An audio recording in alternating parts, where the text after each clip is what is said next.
What's going on, Geminites? It's your boy GemMint, and I had to make a quick video for this announcement. This was reported by CBR, and it was shared to us by a good friend of the channel, Jesse Say What, so I appreciate you tagging me in this. Marvel Masterpieces trading cards return from Upper Deck. That's right, there is going to be a 2020 Marvel Masterpieces, and the set is exclusively painted by David Palumbo. Now, David Palumbo is actually the son of Marvel Masterpieces legend and fantasy artist Julie Bell, and his stepfather is Boris Vallejo. So awesome to see kind of the passing of the torch here from the 1996 series to the 2020. And man, just look at these cards. They look amazing. So these are going to come out in September from Upper Deck, and man, they have a lot in store. Let's take a look at the article from CBR. So it's going to be a 135 card set, all new painted pieces, like I said, from David Palumbo. These took almost 2 years to complete, and it has a huge list of Marvel's most famous heroes and villains, as you would expect from Marvel Masterpieces. So they're going to have a serial numbered base set with parallels that extend up to 4 different tiers of rarity. You guys know how they kind of do it in these newer sets. Certain numbers are going to be more rare than the lower numbers. I'm not sure how many tiers the prior set had. What was it, 2018? But it makes it a little bit harder to put together a set. They're also going to have Mirage lenticular cards, which I think is awesome. I really love the lenticular covers that DC has done over the past few years. They're going to have holofoil cards and textured canvas cards, which I guess are supposed to give it a true feeling of like a canvas painting.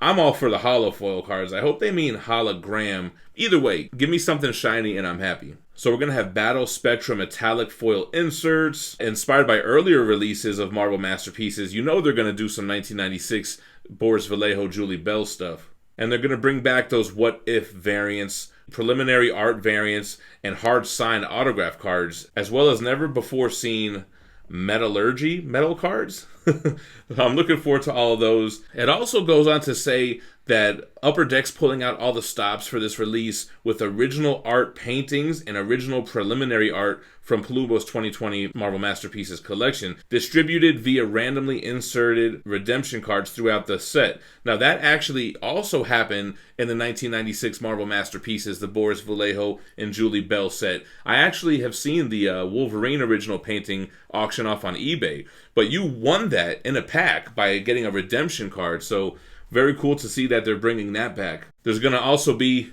all original one-of-one comic book sketch covers that are illustrated by Palumbo as well, and Upper Deck's popular sketch cards that will be 1 per box on the average. So they're doing a lot of stuff here. We get a good look at the packs. I love the Venom artwork on the pack. Only 3 cards per pack. That's kind of how they did it with the last series, where they have these thicker stock trading cards and only 3 per pack. I'm probably going to have to get in on some boxes. So you can see the box looks great. Palumbo says, as a lifelong Marvel fan, I was stunned when Upper Deck asked me to work on the masterpieces, yet I also had this feeling like I've been training my whole life for this. It lit up my childhood memories and brought me back to a very early, very pure excitement. This has easily been one of the most rewarding projects I've ever been a part of, and I hope that my joy for these characters comes through in the final result. So that's awesome, man, when it's more than just a job, when it's something that, like he says, David has trained his whole life for this. His parents were and still are amazing fantasy painters, and they did the rarest, most exclusive set of these Marvel Masterpieces, so that's awesome to see them follow in their footsteps. So they release in September in comic shops and hobby shops across North America. They will be available at upperdeckepack.com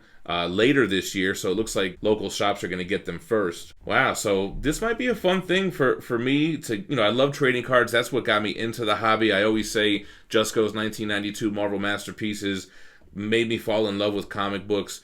The 96 set is also one of my favorites. I'm a big fan of Julie and Boris's artwork. I think maybe I should get a couple boxes, man, and do some unboxings on the channel. Maybe try to put together a base set and the chase card set. So amazing news today, guys. Let me know what you think about the 2020 Marvel Masterpieces in the comments down below. Make sure you guys are subscribed to the channel. We're almost at 90K subscribers. That's amazing. We're going to go on that road to 100 pretty soon and try to get that silver play button from YouTube. So if you're watching and you've been a fan for a while, go ahead and hit that subscribe. I think about 50-something% watch are not subscribed to the channel. So go ahead and give your boy that sub, man. We put out daily content, a video every day minimum. I've been doing a lot of quick clips and other kind of fun stuff in the evenings in addition to our daily videos. So subscribe to the channel with notification bells on so you don't miss any of those. And hit that like if you're digging Marvel Masterpieces. All right, guys, thanks for watching. Stay minty, frizzesh. Peace.